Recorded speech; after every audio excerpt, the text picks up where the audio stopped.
So I've actually known you for maybe more years than I want to admit, or at this point. But and we know, you've had a 30-year professional career. But I think my first awareness of you was really around the time when you were just taking up Irish music. At that point, you were only 8 or 9, I believe, when you started taking lessons with Martin Mulvihill Mhm. there in the Bronx.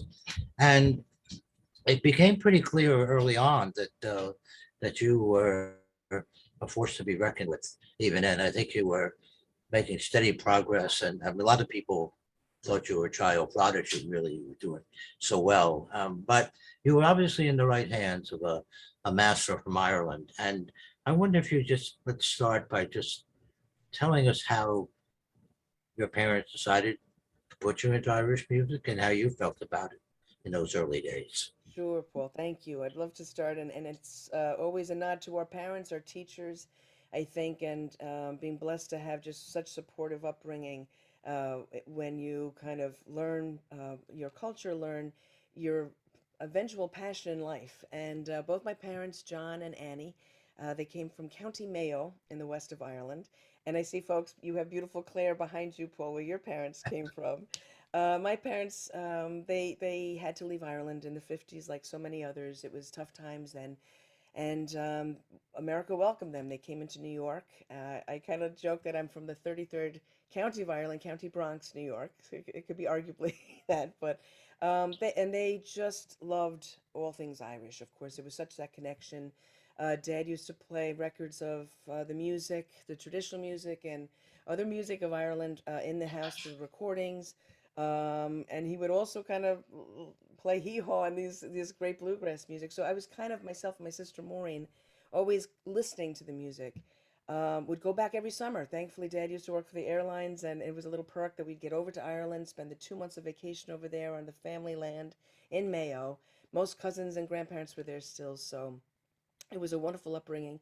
And then, of course, Martin Mulvihill, an amazing Irish born teacher from Limerick and Kerry border there in West Limerick, was teaching in the Bronx in those years, taught hundreds of kids, as you know, Paul, the fiddle, accordion, button accordion, flutes, whistles would be going, and there'd be two big rows of us in the back of a little pub or the Shamrock Club in Bainbridge Avenue in the Bronx. And it was a great upbringing. Martin would just kind of sit over you there with the fiddle, and it was mostly taught by ear. You'd learn the pieces. You felt the feeling of the tunes, the emotion of the tunes, the rhythm of the tunes. That I think in many folk traditions, and the folks from World Music Institute certainly know this. I'm sure it's in many folk traditions. That's really a wonderful way to learn.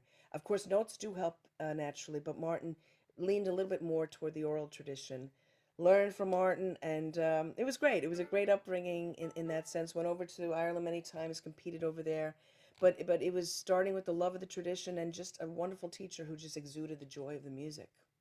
It's kind of amazing when you think about it. You mentioned it's like the 33rd county, but here you are in a particular enclave in the Northwest Bronx that was very Irish, both through the church and then through the classes. So you had a lot of your peers and classmates, somebody like Joni Madden too, who were involved in the music as well. But then you had this advantage of spending 2 months in Ireland over the summertime, which probably reinforced it as well, didn't it?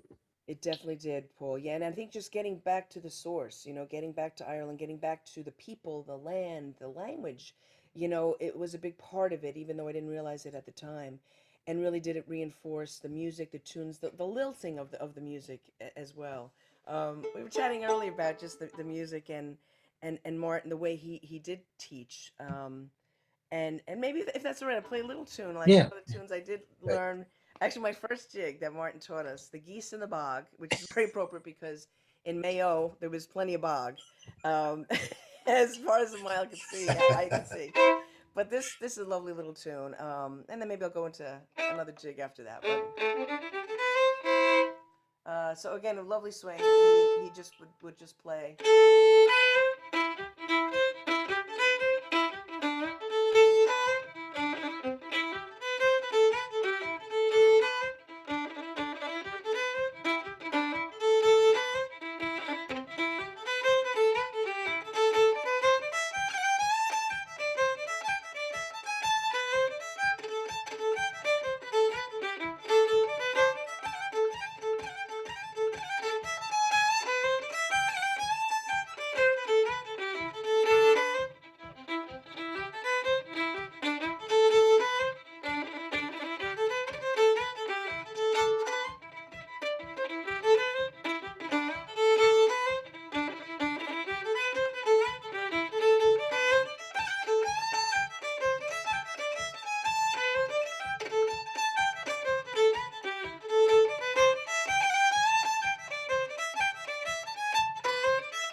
That's great, great, Eileen. Yeah. Your own solo career was punctuated by great success at the Flowers in Ireland, and they would have been the Flowers here in North America that would qualify people to go perform in Ireland and compete about the best in Ireland and Britain. And you won 9 All Ireland Fiddle Championships yourself during your maybe 15 years or so of competing or thereabouts, give or take. And that's outstanding in itself. But I think one of the other things that probably helped spur you on was just the fact that you were taking music with so many other people, and there was a socialization that went along with it too. Both in your classes, weekly classes, but definitely on the trips to Ireland, for Florida and getting the bands ready and all of that. I'm sure there was a lot of pressure and everything there. And to be quite honest, back in the 70s, when you think about it, Irish Americans were trying to prove themselves in some ways in traditional music too. So I brought some pressure to bear, I'd say. But I think the socialization is something probably kept a lot of you at the music, pretty much. Isn't that right? It definitely did, Paul. And the socialization was key, especially for a little kid, right? It wasn't the coolest thing to leave, on a Saturday afternoon and go take your violin lessons, or your Irish music lessons or practice after school every day. You weren't the hip kid for sure, but it was great because there was the other kids in your age bracket and group, and to have the Cayley bands was wonderful. There'd be typically 10 kids in the band, and maybe 4 fiddles, 2 flutes, accordions. There's a snare drummer and a piano player, typically one of many kind of configurations.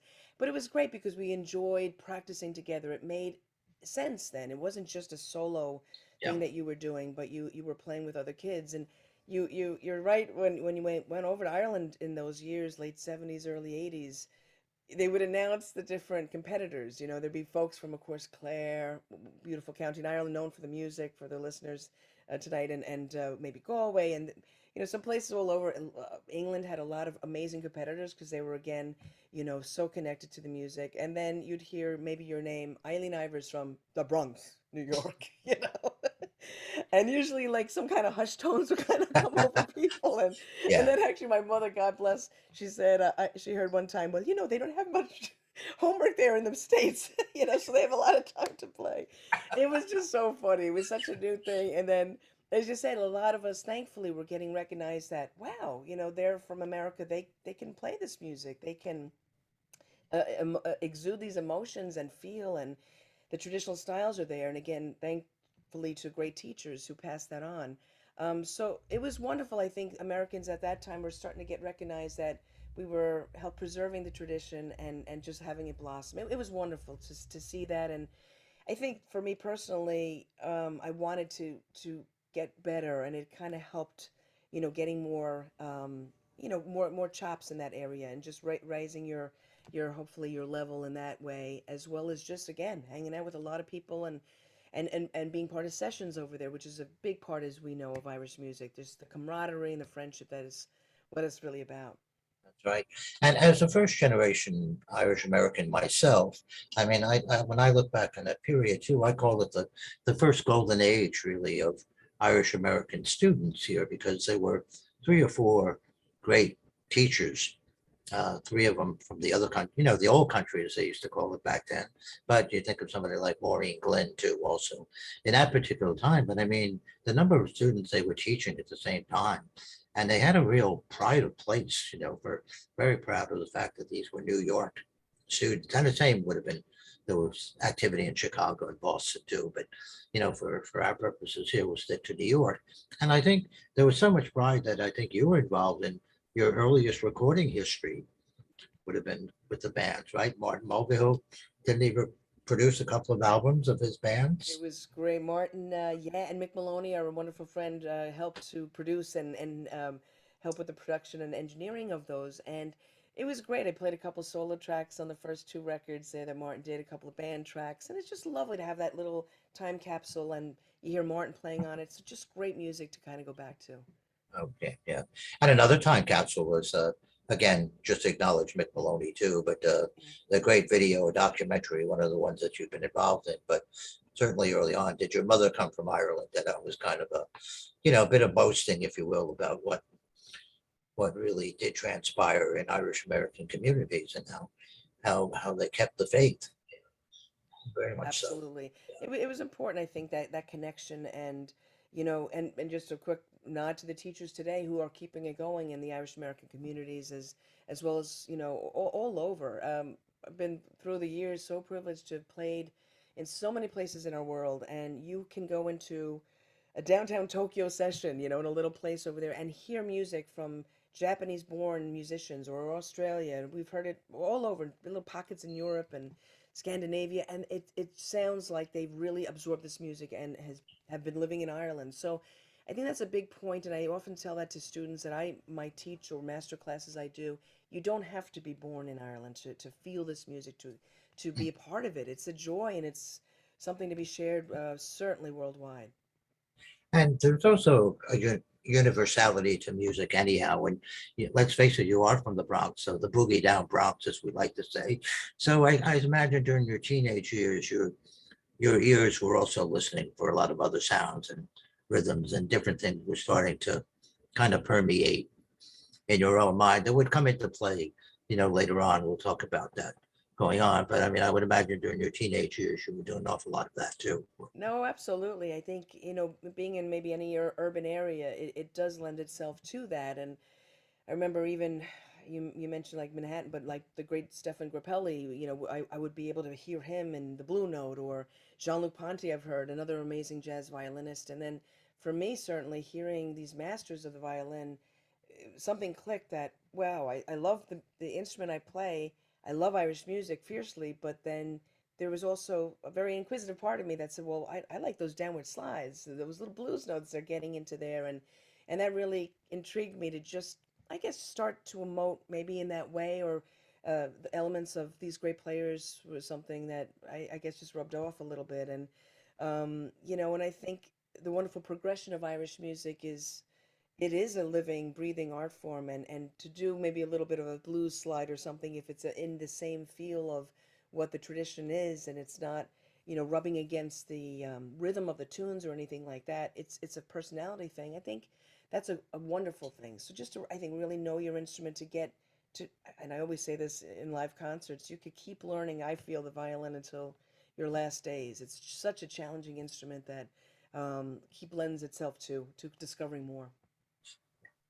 So as you were getting ready to go to college, then, I mean, was it, you got a full scholarship to Iona College, one of the great colleges here in the New York area.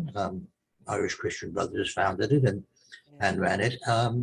Was it a combination of your musical ability and your kind of genius mathematically as well that helped win that scholarship, or was it a combination? It's Or it's so funny, Paul. Like with immigrant parents, we had, my sister and I worked very hard for, what you have, right? You would go out, and it's funny in those days the Cayley bands would be playing in the little pubs on the Sunday afternoon, and God rest my father would drive me out to Far Rockaway, and we'd play in Duffy's Tavern, and we'd go around with a basket of, the little yeah, raffle yeah, tickets yeah, for the yeah. basket of cheer.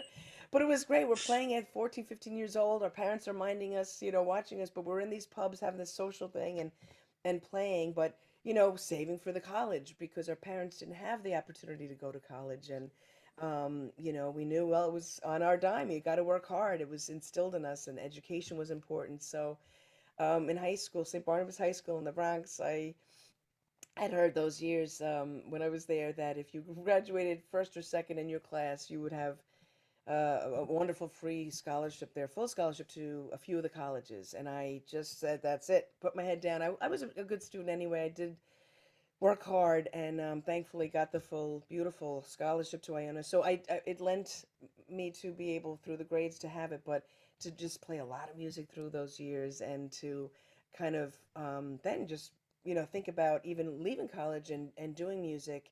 But my mom saying, no, no, no, don't you dare, right? Stay with it. And fell into a discipline of mathematics, which I just loved.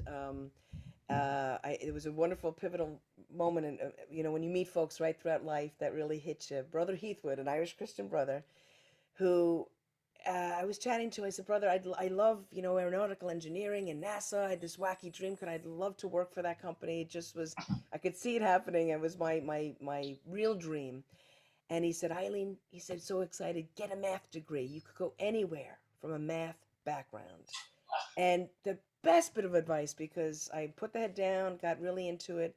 And then as you go through, you see it's very creative, it's trying to solve proofs in the rusty brain. I couldn't now, but at all. But, back then, seeing the beauty, the elegance of math, the way it parallels music in a beautiful way, in a very creative way, in a very simplistic and elegant way. It has a lot of parallels. I even did a couple papers on it back in the day, and Bach was a great writer in the mathematical field. His fugues were often Fibonacci series numbers, and he would just pull from these incredible math genius that he had, and musical genius. So it was something I really, I kind of loved both worlds. And then, later on, people have asked me, well, have you used your math degree? And I never got the real day job, the day gig, but I feel constantly use it through music, through maybe writing, composing, band arrangements, working with orchestras in different parts of life. Right. It's there's a logic to it. Obviously, there's ratios or all proportions in that. Not to bore our listeners here, but Yeah. it's something I'm passionate about, and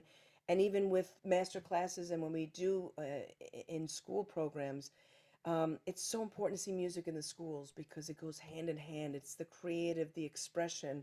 World Music Institute are a big part of that. Of course, the arts and sharing arts with Mhm. everybody. Right. It's inspiring, especially when we have been lost without much of them for a good while now. It's extremely important, I think, in our world to have that, and for kids to learn math and music and all those disciplines together.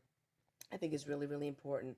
And never mind just that alone, but it makes us feel, it makes us emote, it makes us have these emotions and not get, raw and just too distant. So wonderful, and thankfully these arts are back live now again.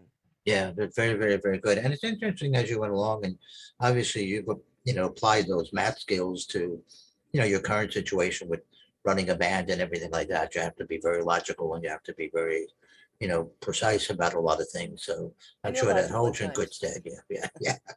But here you are, you're gigging away on the weekends and playing everywhere all around and with collaborating with a lot of different types of artists, and that would kind of be what you were doing as well. You tell a story about, well, I haven't heard the story, but you can tell us all now about this interview you went for a math job, and Oh, that yeah, that you you that was decided you made the decision there, which was what?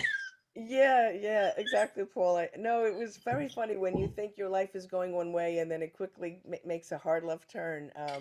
Sitting in a small room with a bunch of other young people, getting, that dream job right out of college and all dressed, the way you do in corporate America and whatever. And I just thought to myself, what the heck am I doing, And I I I I just quickly gut reaction, just had to leave. And it didn't occur, I think, till even a good few years later that I just love performing. I love playing. I love everything that's what's enrolled in it. I love, the chance to hopefully move people through that. And I think it was years later even that because I was going on for my master's and all that in that, but I wanted to keep playing.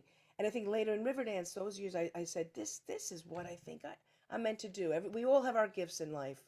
And I think just for me, playing, getting people together through music is thankfully some a passion, and it's been working out, which is pretty good. Yeah, and you had a chance to play with a lot of very gifted and talented people, your age and maybe a few years older than is going along. So I'm sure that opportunity was there. You got a chance to, uh,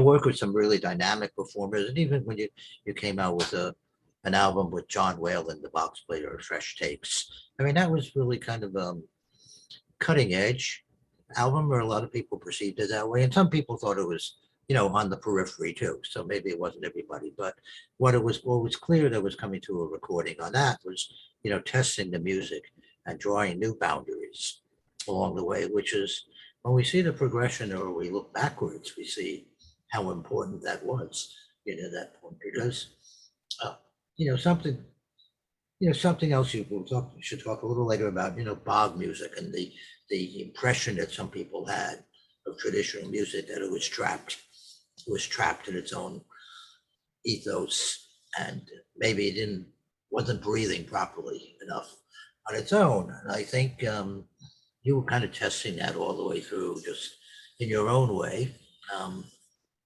doing what you're doing and playing and finding other people to collaborate with it. So you were breaking new ground pretty much. And at the same time, you're a founding member of Cherish the Ladies too, which was holding fast to that tradition as it was handed down from parents for the most part, or other people. So there was a duality there that was really, really important. It's kind of, when we look back at it and say, it was equally important, because how else would you inspire younger people anyhow to get involved in it? No, good And good point, Paul. And I think to your point too, for tradition, it's interesting. How does one define tradition? Do you go back to the days of O'Carolan, 1700s in Ireland? Do you go back 100 years after that? Do you go back to the Michael Coleman era of the 1920s in New York, when the wonderful Irish, Sligo-born violinist, fiddler, came over, and he played with a harmonic accompaniment of a piano, and the piano player must have been, I don't know the story or the history exactly, but must have came probably from somewhere in New York. Michael Coleman would be playing tunes in maybe G, and switching maybe chords, like for example maybe this tune, bunch of keys,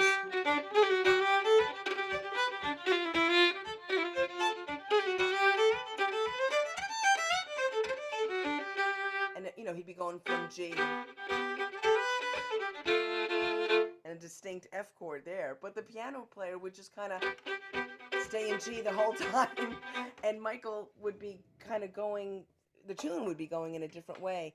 So, harmonic accompaniment has come thankfully a long way in our music. And, the record you mentioned, John Whalen and myself did in the mid 80s, um, was really, when I look back, actually was a nice, it was a traditional record. At the time, we were doing harmonies as a duet player, but accordion and fiddle, and taking it out a little bit in that way. And Mark Simus was a great, great guitar player who had fatter chords than just your, standard harmonic progression. He would maybe add some ninths, or maybe some even fatter 11s or 13, like into certain chord patterns, and just give the music a little bit more of an expanse.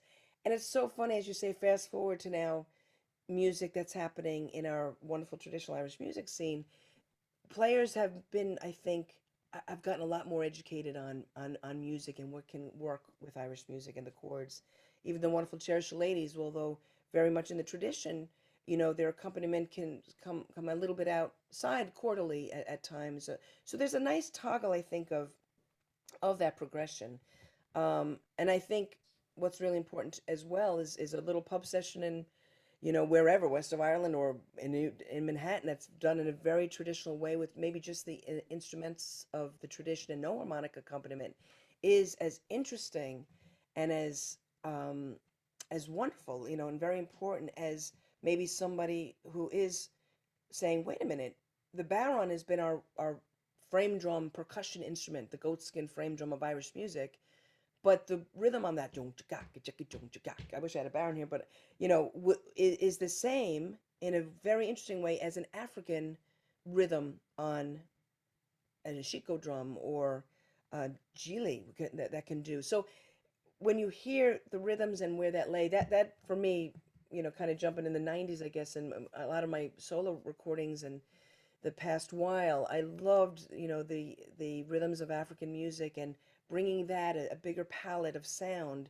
than just the frame drum of Baron, and again, doing it, I think, in a way that never dilutes the music, but just kind of adds a bigger base of sound to it, and even bringing in bass, guitar, upright bass, or perhaps we worked with an amazing Bakiri Kumalo from South Africa, who worked with right, right, Paul Simon on his Graceland record and has yeah, toured with Paul for many, many years. And Bagidi, when I first played with him, he was like, "Oh my God, Eileen, this music you'd hear in South Africa, it's yeah, the same yeah. feel, the same." So all of a sudden, if you're thoughtful about how these instruments can be brought into the music, it's very exciting, and I'm quite proud of sort of the way, and very blessed I feel to have found incredible musicians through the years that have taken me up to this kind of place. Kamachi and also, Shane Segan and John Doyle. I mean, we think about it. I mean, I think the trajectory there was very much the living tradition. It really, everything was moving very rapidly, from the 90s into to the aughts. But I think what we started to see at the same time was that people people felt that they could make a living playing music this way. I know the Chieftains were successful, 15 years earlier, it's a professional band, but there was only one of them, one group, I mean, nobody else had really tested it. But now this was becoming sort of a possibility. And if you were, so taken by the music and saw the possibilities and doing great things and innovating constantly, and new forms. So this was something. At what point did you say to yourself, I definitely want to be a musician. This is what I want to do. Was there a certain moment?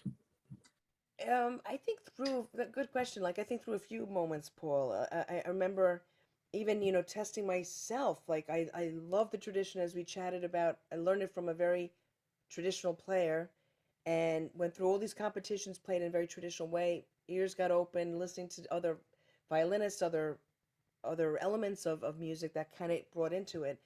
And I kept saying, well, my heart wants to go here. Is it right? Is it right to the tradition? And I had that conversation with myself to make sure I wasn't harming it or, you know, I always think that to receive the gift of the music is something that's really sacred. You hold on to that. You want to pass it on in a very traditional way, which I always do when I do teach, as it was handed down to me. And then have that person receive the gift of this music, make it their own. Go out now. Mhm. You know what the heart is, what it's supposed to feel like, what it is, Yeah. and put your personality to it, put your own life experience to it. I think though, when I started to see through these elements, that people were really coming in, bigger crowds were excited with the music. They wanted to learn it. Mentioned, Riverdance was very pivotal for me because not only did so many young people learn Irish dancing, it was all of a sudden let's learn this cultural dance that is incredible. I think one could, we could chat a long time about this, but I think the way the dance has taken that path of being very intricate, in the footwork, it also became a little bit more of a performing art. Where years ago, of course, the Shawnose dancers, the old style dancers, were all about the rhythm of the feet, right? They were just kind of percolating and accompanying the music with the feet.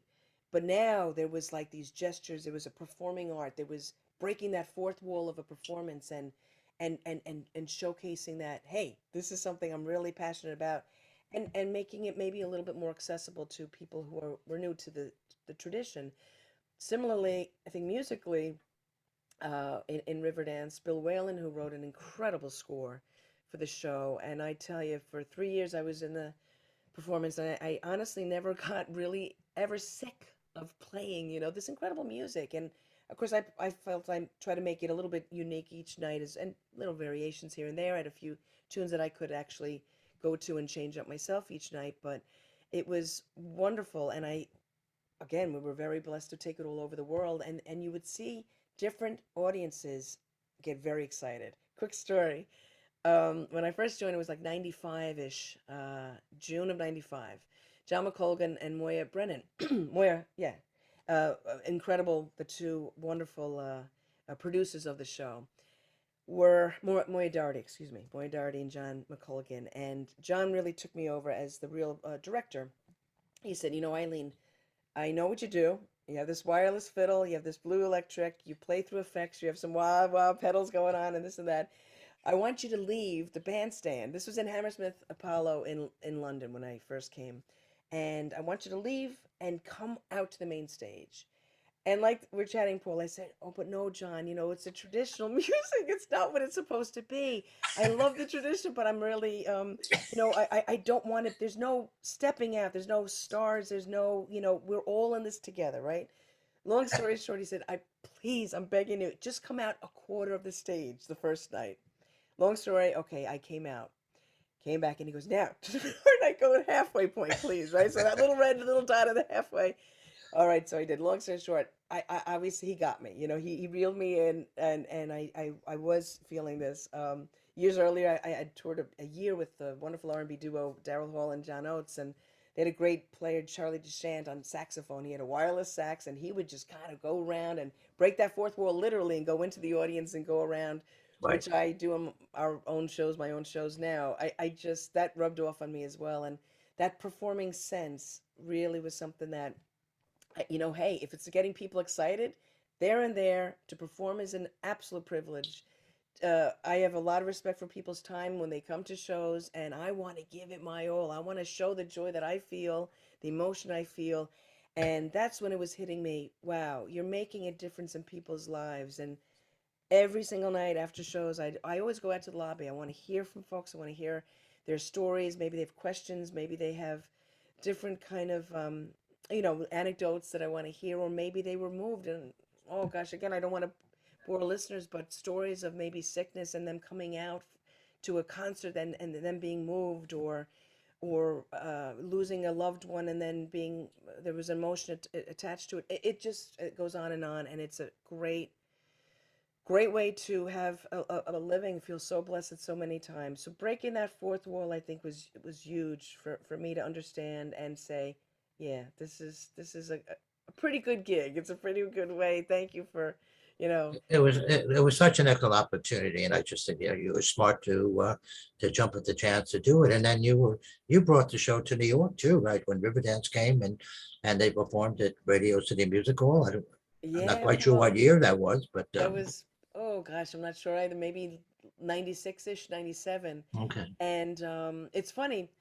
I was actually subbing for the original violinist Maura Branagh, and it went back to the show. Riverdance went back to the Point in Dublin, huge theater out there, and after the run in Hammersmith, the violin role changed very much, and I was asked to stay on, but I said, "Oh, sorry, I was filling in for Moira.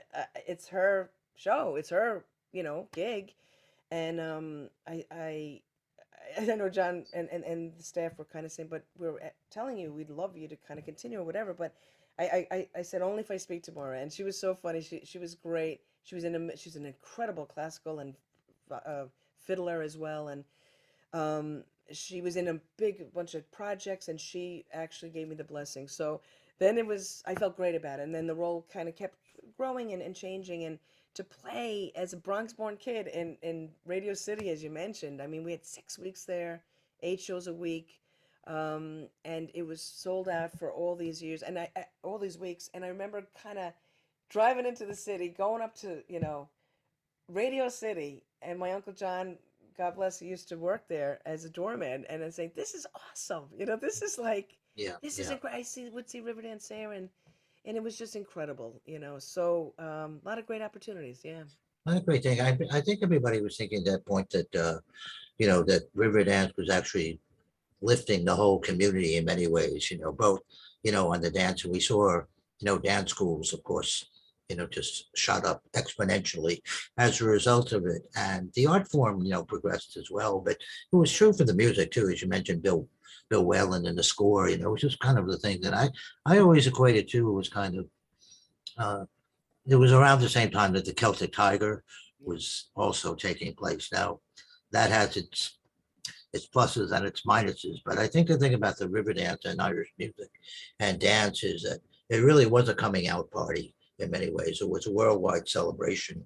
It was an opportunity for people to make a living at it that really was only for a few people, before in a few groups. So I think what it did, and also it just huge boost of confidence to younger people in Ireland, in the music and dance, and by extension America too at the same time. So they, a lot of people like you were heroes to people because of what you did, and they all knew your background was the same as theirs, growing up, and so they just were so thankful for you to do that. And I think it gave you the opportunity then too to start being more creative on your own too, form your own band and to do some of the things that you wanted to do or give you time and the opportunity to do it, and some of it has to do with, your kind of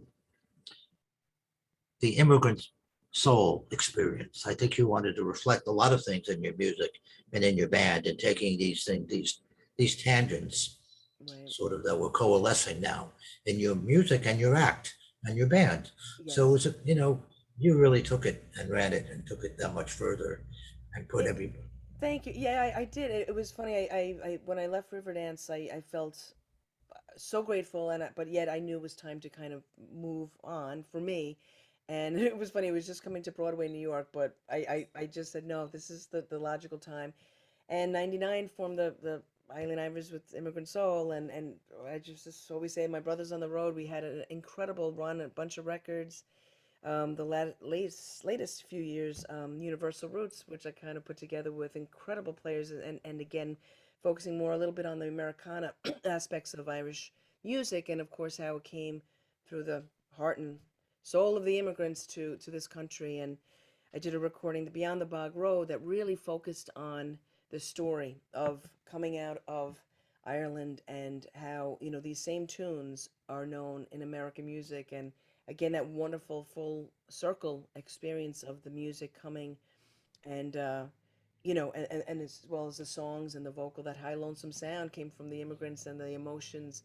And it's wonderful now where we are. You can see that the music from America has gone back to Ireland and is really kind of part of, you'll hear like a Cajun tune in Irish music in a session as Hmm. easily as you would, Yeah. an Irish couple of tunes as well. So Well, you mentioned the fact, hee haw before, that was, I mean, we think about it as, corn pone humor kind of thing, but actuality, the people who were on that show, some incredible musicians, who they were kind of the top in their field, and, yeah, bluegrass and old uh, timey and country music. I mean, it really, was just, they weren't meant to be a laughing stock, and they certainly weren't when they were on stage. They were really pretty well respected, but it was this kind of thing that was, once again, kind of putting together different roots, of the music. So, well, even that tune before I mentioned, Bunch of Keys, the one I was playing.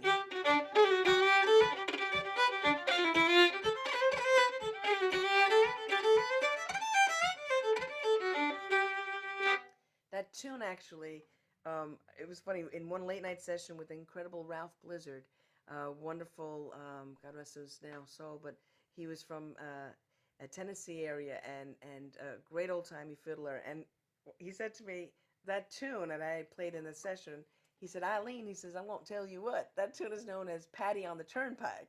And he had learned it down south, and you'll hear the similarities. yeah,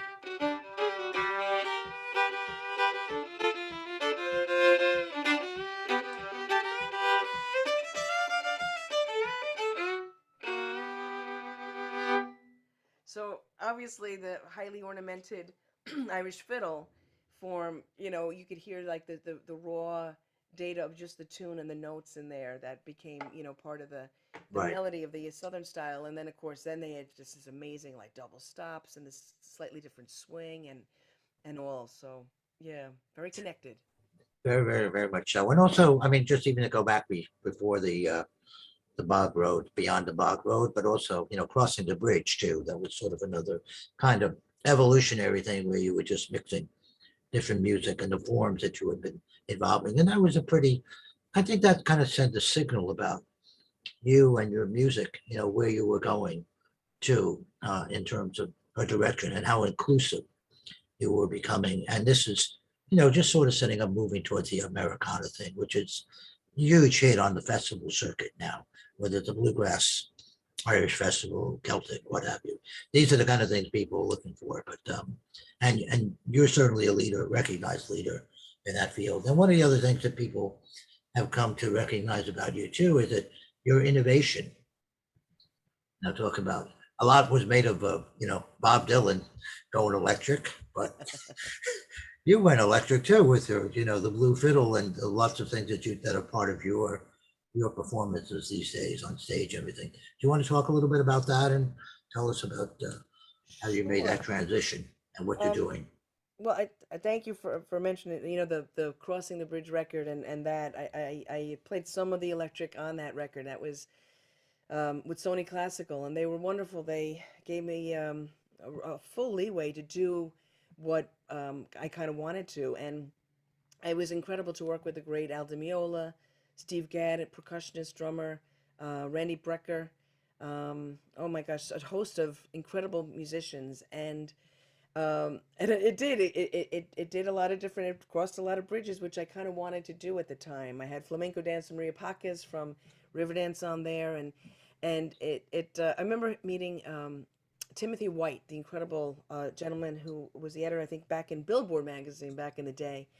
And I met him at a gig after I had played with the Chieftains at Carnegie Hall. There was a nice session afterwards, and we chatted. And he said, "Eileen, that record is phenomenal." He said, "Do you realize you could go anywhere from that recording? Because you really went through jazz, there's flamenco to traditional Irish. You had these tunes that are bluegrass and that." So that really kind of gave me a very great kick into forming a group of musicians and touring through the years.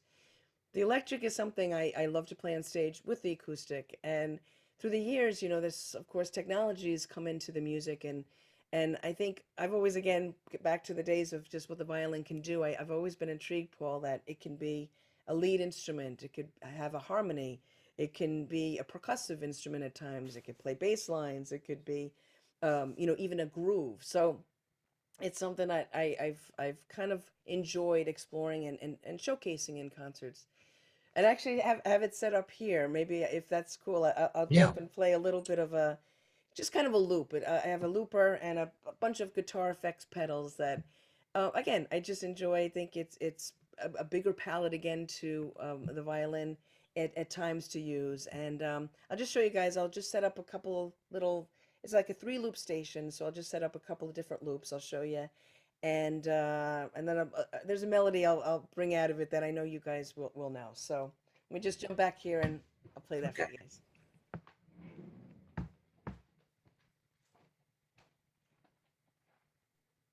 So here's Bluey.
Okay.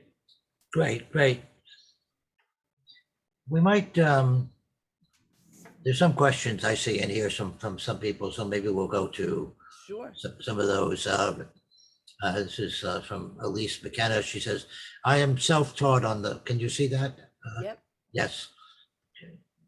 Um, Self-taught on the fiddle, and I learned by ear, but I often feel self-conscious among other musicians because I'm not classically trained and don't know how much in the way of theory or proper technique.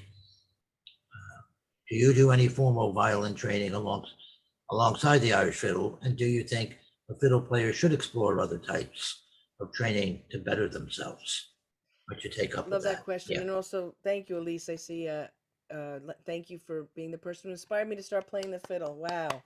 That's wonderful. And I appreciate that. And, I think self-taught is great. And I admire you because it's, of course, an instrument that is tricky, that the old fingers alone and intonation is tricky, but I think it's so important, just that you're playing and to have started to play. And I think alongside a quick story, even when I do symphony shows, I'm not classically trained at all, and we have one coming up this coming weekend, and I sit, when I'm standing in front of these incredibly trained classical players that can read anything and play anything with incredible accuracy, and the sight reading is amazing, and it's at times very humbling, and I often think, wow, I feel sometimes so humble that, coming from a folk tradition, but then you'll hear something wonderful from them that, wow, you can improvise. How do you get your brain to think about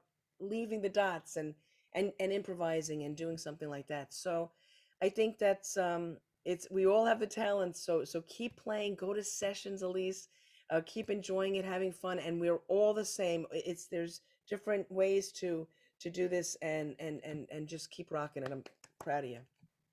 We have this question all the way from Hawaii, and we mentioned crossing the bridge, and this writer is a fan of yours ever since then, and but he's curious about what violin are you playing, and are you open to sharing your FX chain?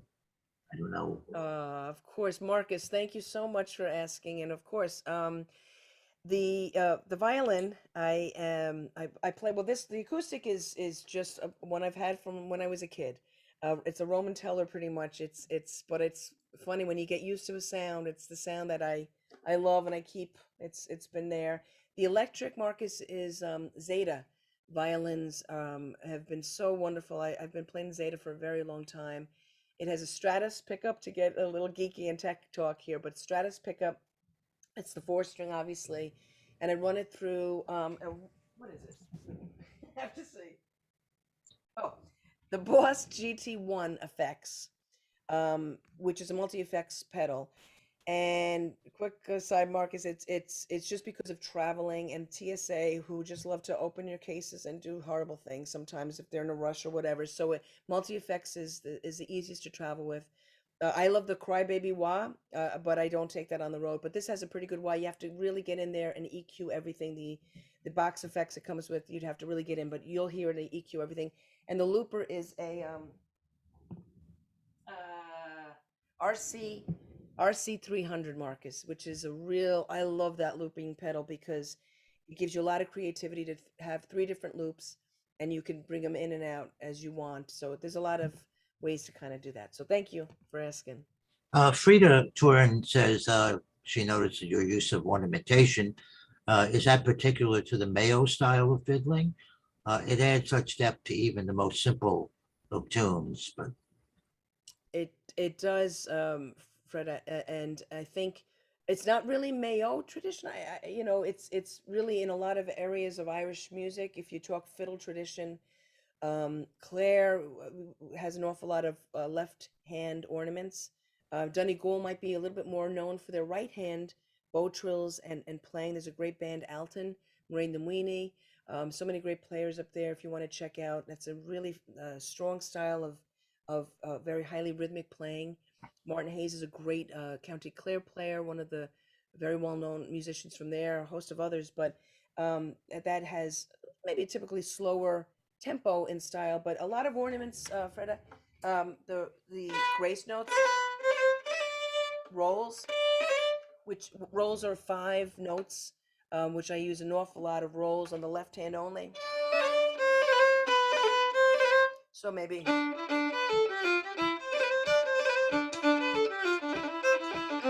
that's a lot of rolls there. Maybe some bow work, which is all right hand.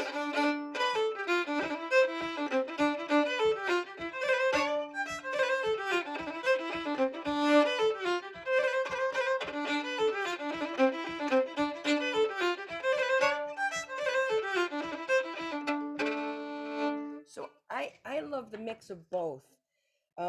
And I think that's something. It was one great thing about the competition years for me earlier is like you really got to think about how you were ornamenting. And I was a little bit maybe analytical about it, but I loved mixing a lot of left hand ornaments and right hand and vari- varying them a lot, doing a lot of variations in not only the melody but in the ornaments. So you're right, it makes the tune more interesting. It's a little bit of its own improv, and it's like you rediscovering the tune each time. So great question. Here's another question that we only touched on it briefly as we don't have enough time to cover all these things here, but Seamus Egan has appeared in this forum earlier, and he talked about the Irish music scene in the 90s and that you were a big part of it, he admitted. So it's and the query comes in, and have you two ever worked together? Have you ever worked together? We have to give some credit, I think, to Mick Maloney. We kind of glossed over him a little bit, but obviously he was very important for Cherish, but also his ensemble, Greenfields of America. He would have founded it based on playing with some other immigrants from Ireland. But then he kind of turned over the band a little bit, and it really started to feature in Irish Americans like yourself and Seamus Egan, Jimmy Keane, and what have you. And Absolutely. at that point, so that was in the 80s going into the 90s. But what you guys had in the 90s was you were rocking the scene. You were rocking the Irish music scene, and you were finding an audience both in recordings and also festivals and concerts. That was really they were housey on days, I think, what we look back at what was taking place then. So talk a little bit about that. I'd love to. And the quick thing before, I'd love to chat about Seamus because he was a huge part of my playing and a great friend. Mick Maloney and Paul, you mentioned with Greenfields, who established that, and then in the 80s, I was a part of Greenfields, Seamus Egan, Jimmy Keane, as you mentioned, Robbie O'Connell, also the dancers in Greenfields. And I remember when I again first got into the whole Riverdance scene, Jean Butler, the first lead, a female lead in Riverdance, and Michael Flatley even danced with Greenfields. And I remember having an interview with the Irish Times, and when Riverdance was really happening in Dublin, and I said, this was being done in the States, and this fellow Mick Yeah. Maloney really saw that this is a thing. And I remember Mick ringing me after that, and he says, "Thank you, Eileen, for just kind of showing him that again the nice story of it," because Mick did have the insight to see how the dance affected folks. So he was a huge part, Mick, of course, and Seamus was a big part living in Philly, and kind of Mick being his mentor, as I've heard Seamus mention. Seamus and I, then when Seamus moved up to New York, we started playing more, and we had a great little session laying down in Patty Riley's Music Bar on Second Avenue and 28th Street. And Seamus wanted to call it the Monday Night Quartet, which I thought was a great name, actually. Myself, Seamus, John Doyle, wonderful guitarist. I should go Kitog. He's a lefty, and Kamate Dinizulu, who was this incredible African percussionist I had heard at a festival out in oh gosh, it was out in Queens. It was a World Music Festival. He was sitting atop a 5 foot drum with his amazing African ensemble, all percussion ensemble. I heard Kamate. I threw the fiddle down in the case beside me, and I just heard the music, jigs and reels of Irish music being played on top of this incredible groove. We lost Kamate. He passed on at a very young age after. I'm not sure of his year now, but that was such a big part of the playing that we just had a great time, really playing tunes together, and just Seamus as an instrumentalist, one of my favorite duet partners, because we can just, and I think still, we would know where the other one is going. And that's something that I find very sacred. If I felt he was going to go on a certain, maybe rhythmic foray, I would try to do something quickly that Right. would complement it. If Seamus was holding these notes, maybe he was egging me on to do something a little bit in a different way. And that's something that is just a duet partner you find very, very rarely, I think, in life. And I just love the person and the player. Yeah. Huge Yeah. respect for Seamus. Well, it was very clear that you guys were at the epicenter, of this huge transformation of Irish music, if you will. And less so that, yes, it was all predicated on Irish music, but I think people who went out to see it weren't thinking about those limitations. I think they were just seeing it as music and a great form of entertainment for people. And I think that's why, it got so popular and why people showed up for so many things. I mean, so it was even though it's 20 years ago, it's hard to believe that. But look at what it has set up, in the whole time. And when we think you also had, great relationship and collaboration with Micheál O'Sullivan, who Mm. was a real genius too. I mean, he was creating all these sparks in Ireland, River of Sound is documentary, just exploring a lot of things about Irish music. And all these things are kind of, in some ways controversial at the time, or people talked about them, but at least people were talking about it. But what we see today, the huge popularity of Irish music worldwide, it's all based on that foundation. It's not just Michael Coleman, 100 years ago, or the Sligo Masters, what have you. Everything has just opened up so much so that how many students are going to school in Ireland to study music and to see where they can take it in a different direction, and dance too, because this is all Irish music is predicated on dancing too, and the whole percussive thing. These are all kinds of, streams Mm. that come from that river of sound that we know is Irish music.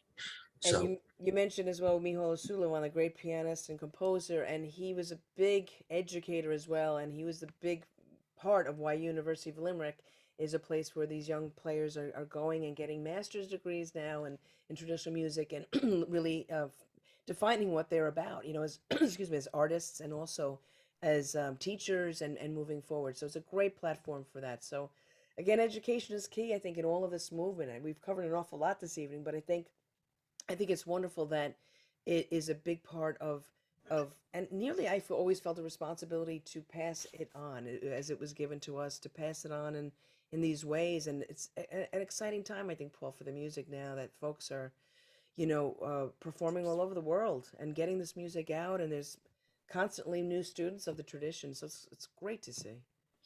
okay, just want to come back to a couple more questions here. And Yeah. one of my dreams is to play, not me, but somebody writes in, is to play in Riverdance band someday. As someone who has done it before, do you have any advice for this? Sure. I think playing in the Riverdance band was incredible. The musicians they always have touring are top notch. So, but they're always open. That's a wonderful thing about adding new folks in and out, which is great. So, I think advice. Hey, know the music. Kind of keep on tabs, because there's probably different shows of Riverdance and touring in the world right now, and just kind of get that, whatever your instrument is, keep playing. And I know they've added, I heard a wonderful dancer, Morgan Bullock, from the Virginia area, who is a wonderful step dancer, learned, and she's African American. So it's wonderful that she has this, again, this wonderful feel for the music and the dance, and has been working with Riverdance. So they're constantly, I know, their ears are wide open, and it's great to see. And actually, one of the people who has your role as the fiddler in the main Riverdance show is a young 18-year-old girl from South Jersey, Haley Richardson, who kind of, when you talk about the opportunity presented itself, and she stepped into it, and is having a successful career, and she's inspired, I'm sure, by your music too. So some of your people, they say your bowing is phenomenal, so inspiring. Are you offering any Zoom classes by any chance? Thank you for asking. You know, I had thought of it at the moment. No, because thankfully just whenever there's tours, and there's actually thankfully again a bunch of live dates coming up from through February, through the summer actually, and I always felt like it pulls me in a certain way that the teaching, I love to be focused on teaching when that is there, but always we'll put up some links. There's some sites, and when there's some time, I'd love to get back into teaching, to be very honest, and I'm actually leaning toward even uh, recording a traditional record of just minimal, just fiddle, having a lot of that. So thank you for asking, and it'll happen again soon, hopefully. One other question here. Any tips for emphasizing the downbeat? Ah, I would say, yeah, good question. Downbeats, typically down bows, doesn't have to be. But with the music, bowing and the fiddle part of it has to be very fluid, and you really kind of want to never plan your bows, that's for sure. But so be able to do that. I think just feeling the music, again, if it's a real, you're not going to do a downbeat on, every beat. That would be too much. So you don't want that, obviously. But every once in a while, you want to swoop into that downbeat and really give it a lot of, I always like to say, um, really rhythm and swell of the bow. Going from a nice soft to a swell and a faster bow, harder tension. So, for example, that's a good tip to get into a downbeat. If you go,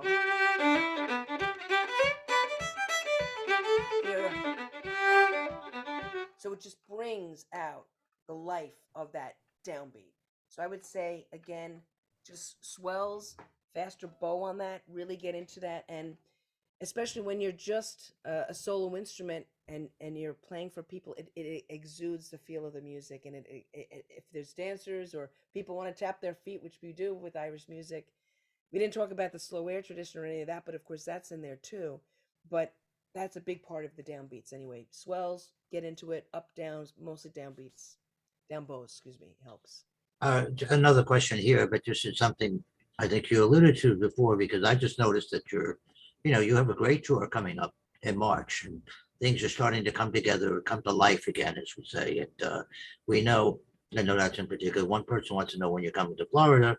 So I would just say anybody, to keep an eye on eileenivers.com, as the information goes up there for tours in March, good number of shows, and then the summertime again. So just keep your eyes open there, and you'll see. And I'm sure Eileen is willing to go anywhere and everywhere, as the opportunities present themselves. And I think about it was a pretty poignant uh, last appearance for you before the pandemic, wasn't it? You were doing the symphony gig, weren't you? I'm not sure where, but why don't you tell us a little bit what that was like and how? Sure, sure, Paul. We'll kind of, I guess, end on this note, because yes, the pandemic hit. We had a new record, "Scatter the Light," that was coming out the next day. And I've reconciled saying, well, "Scatter the Light," the new record, is about positivity and hope and working through difficult times. So it's interesting that it's coming out, resurging now. But we were on the stage with the Colorado Philharmonic, and we were told, of course, it wasn't safe to continue. So the orchestra members weren't even called that evening. And I remember it was a theater in the round. It was beautiful, 2,000 seater, 360 degrees. And we took a quick video. I was asked to explain to the audience that we couldn't continue. And they had a solo spotlight on. I played something, and then it opened up to just all the empty seats. And again, orchestra seats empty. And it was chilling, because none of us, of course, knew at the time how impacting this would be. And then roll on years later, we just about last week rebooked with the Colorado Philharmonic. We're going to be on that same stage in November. We are thankfully coming out and playing, thankfully, safely to many, many crowds. We just finished a December tour. World Music Institute, of course, Symphony Space with the Great Dervish, March 5th. We're excited. the great organizations like World Music Institute, they've kept the light on. They've kept it going through Zooms, through online, through working through it safely and putting the concerts on when they can. Some great orchestras we just played with Portland up in Maine. They actually helped give their orchestra members sustenance financially to keep going, and when they were dark. So the stages were lit in many ways. We're just thrilled to come out there now in the next while and play again. We need it. We need music. We need art. And can I thank you guys so much for joining us? Because Paul, thanks for the questions. Thanks for the chat. Thank you for all who came. I heard again 25 states and a couple of countries. Thank you for tuning in and just sharing your time with us, your wonderful evening with us. And Gabby, thank you so much for inviting us to be a part of this and Yes. to yeah Yes. and Yes. and and It's and